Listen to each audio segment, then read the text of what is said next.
Pak, kita lanjut dulu perjalanan ke Gunung Lawu.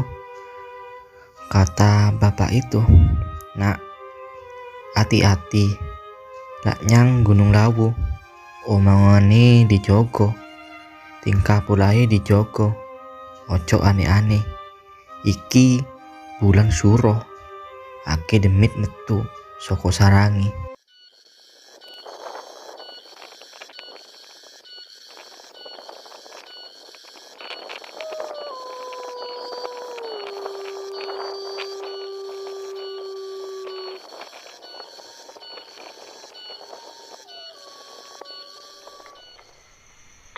Cek, penulisan mistis on. Cek. Assalamualaikum warahmatullahi wabarakatuh.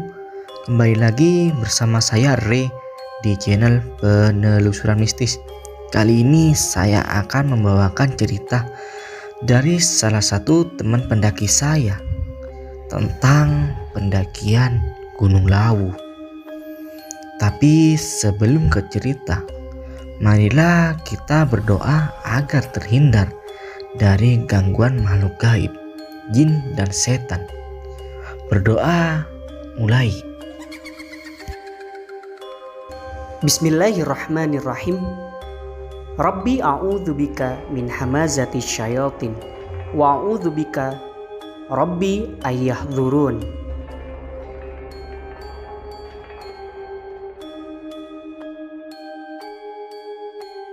Berdoa selesai.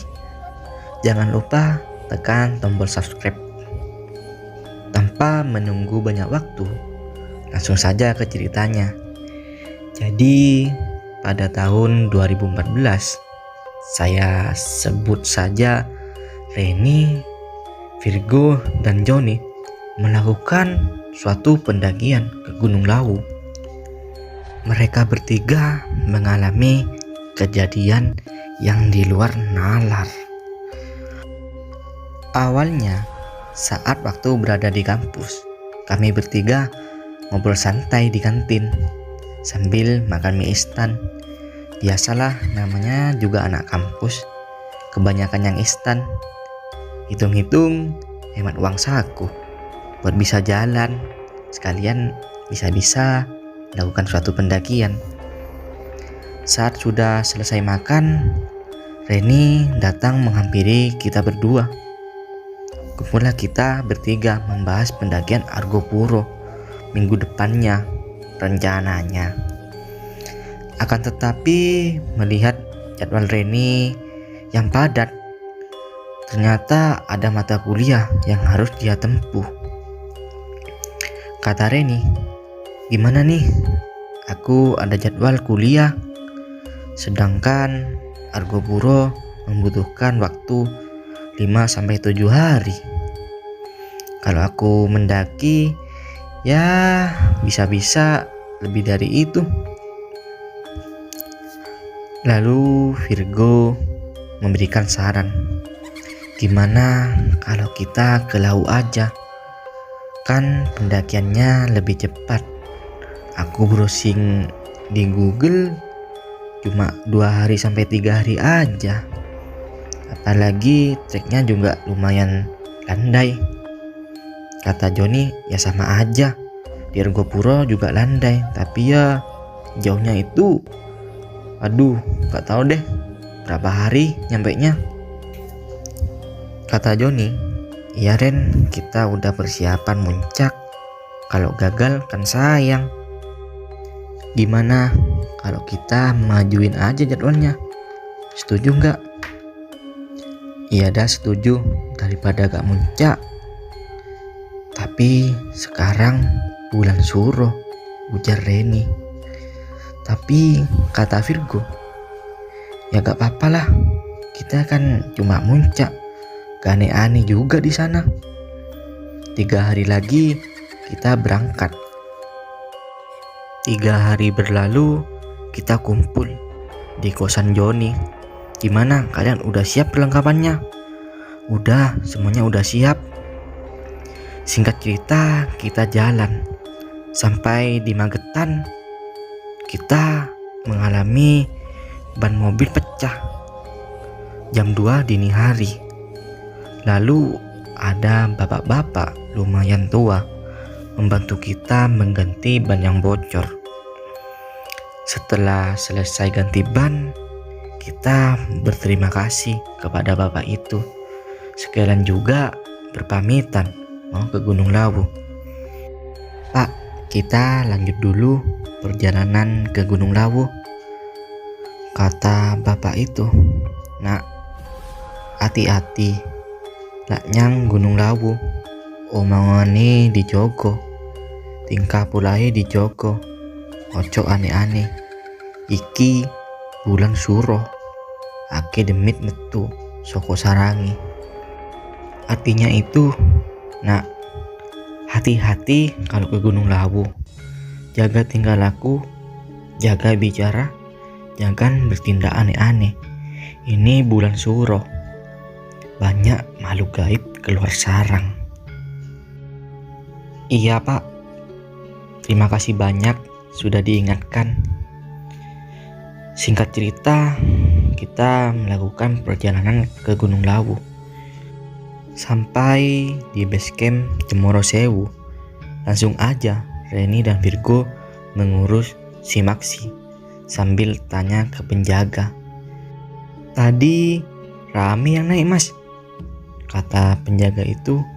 Gak terlalu rame mas, kebanyakan lewat Candi Cetok, turunnya Cemoro Sewu, lintas jalur mas, apalagi bulan suro. Hati-hati ya mas, sekarang bulan suro, kata Reni. Ya mas, makasih banyak. Sedangkan Joni ini mengamati jalur pendakian agar tidak tersesat di jalur. Singkat cerita, kita mulai pendakian. Reni bertanya ke Virgo, emangnya kenapa kalau bulan suro di Gunung Lawu? Kata Virgo, ya mungkin pendakian bersama seperti selamatan gitu. Ya udah, gak usah dipikirkan Ren, kata Joni. Mending kita nikmati aja perjalanan ini sambil bercanda dan bercerita. Gak kerasa udah sampai pos 3, kata Joni. Udah sampai pos 3 aja nih, mending makan aja, kan udah siang. Reni, ini masih belum siang go, udah lapar aja.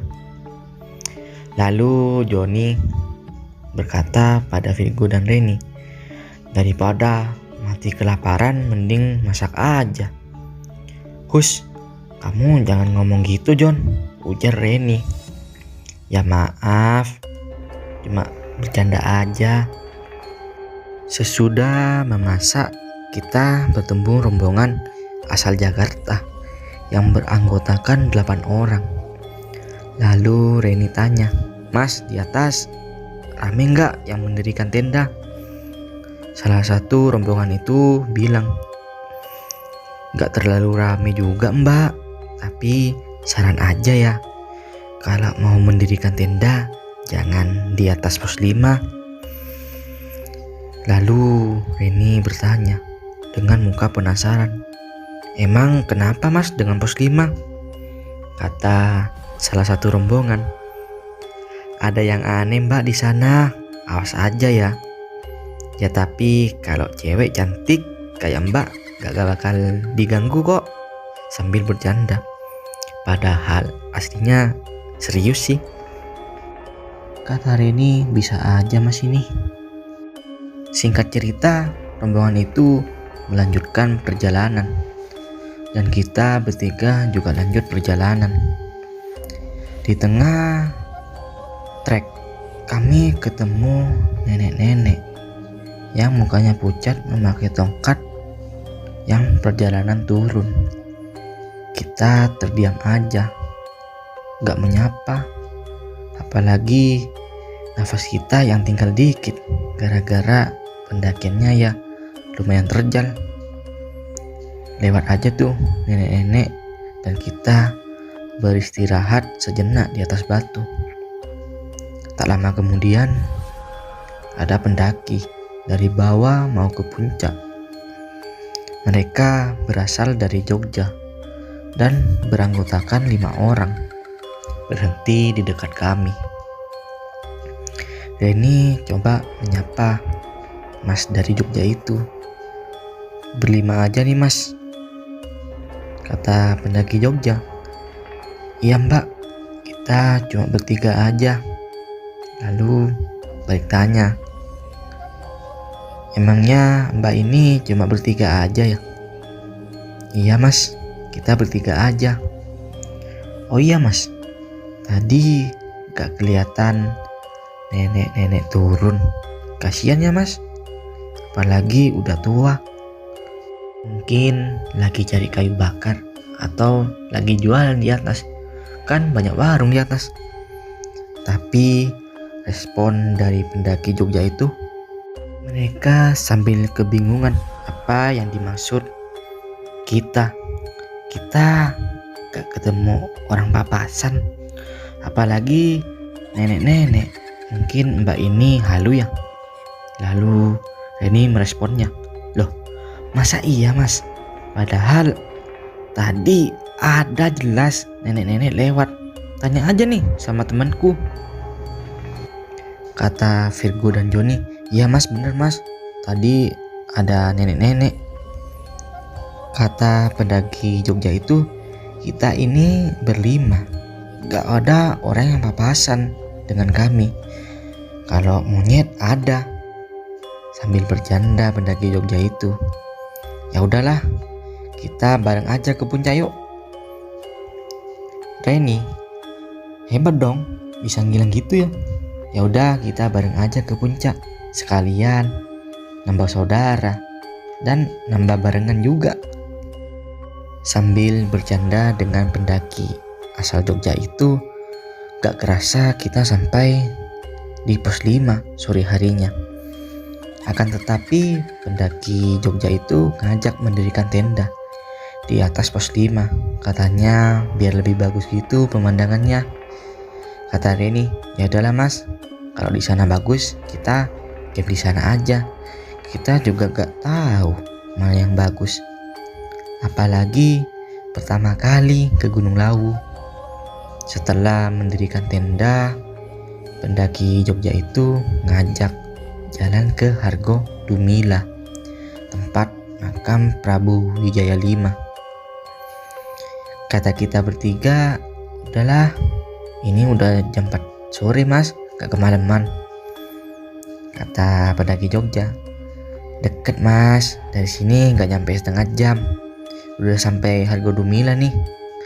Di sana kalau sore bagus pemandangannya," kata Reni. "Ya udah Mas, kita ngikut aja deh, apalagi gak tahu jalur." Berangkatlah ke Hargo Dumila. Sesampainya di sana, ya seperti biasalah, mereka foto-foto. Lalu Joni berkata, "Pakai tripod aja deh, biar bisa foto bareng." Joni mencium bunga yang harum banget. Tapi kata Virgo, ya gara-gara banyak yang nabur bunga, apalagi bulan Suro. Setelah selesai foto, mereka memutuskan untuk kembali ke tenda. "Jangan lupa ya, udah hampir malam, senternya dipakai biar gak tersesat di jalan." Tak lama kemudian kami sampai di tempat mendirikan tenda. Langsung aja kita mendirikan 3 tenda, yaitu 2 tenda milik pendaki asal Jogja dan 1 tenda milik kami. Akan tetapi 2 tenda milik pendaki Jogja itu besar sekali, beda dengan milik kami. Tendanya itu gak terlalu besar, sedangkan kita bertiga di sana berlima, tendanya besar semua. Joni diajak tidur di tempat tenda yang besar karena tenda kami yang kecil. Waktu Joni tidur di tenda pendaki asal Jogja itu, tepatnya pada jam 10 malam, semuanya sudah tidur. Akan tetapi Johnny ini gak bisa tidur. Saat Johnny mau mengambil senter, dia mengecek barang-barangnya. Ternyata tripodnya tidak ada di dalam tas waktu dipakai di Hargo Dalam. Sepertinya ketinggalan di sana. Dan waktu itu semuanya tidur. Ya wajarlah, dari pagi jalan kaki sampai pos 5. Johnny langsung aja keluar tenda dan sempat membangunkan pendaki Jogja itu. "Mas, saya pamit keluar dulu ya mas. Saya mau ngambil tripod di Hargo Dalam." Tapi keadaan ngantuk juga. Pendaki ini seperti gak terlalu merespon. Dengan terpaksa Johnny berangkat sendirian. Merasa gak enak kalau membangunkan yang lain, apalagi dekat. Johnny berjalan sendiri ke Hargo Dalam. Waktu itu hampir sampai. Melewati tangga, badan Johnny ini mulai terasa panas. Setelah sampai di petilasan Prabu Brawijaya V, ada seseorang berbaju putih, berjenggot putih, berbadan kurus, seperti penampilannya kiai. Tanpa melihat ke Johnny, orang itu seakan tangan kanannya memukul ke lantai, seperti menyuruh Johnny untuk duduk di sampingnya. Langsung aja Johnny secara tidak sadar duduk di sampingnya dengan orang berbaju putih itu. Sambil orang itu membaca sesuatu, akan tetapi tidak terlalu jelas di kuping Johnny. Tak lama kemudian, merasa Johnny gak enak, Johnny mencoba menyapa sosok itu. "Nuwun sewu mbah, wonten napa nggih mbah?" Akan tetapi waktu Johnny bertanya, tidak direspon. Lalu mencoba satu kali lagi. "Nuwun sewu mbah, wonten napa nggih?"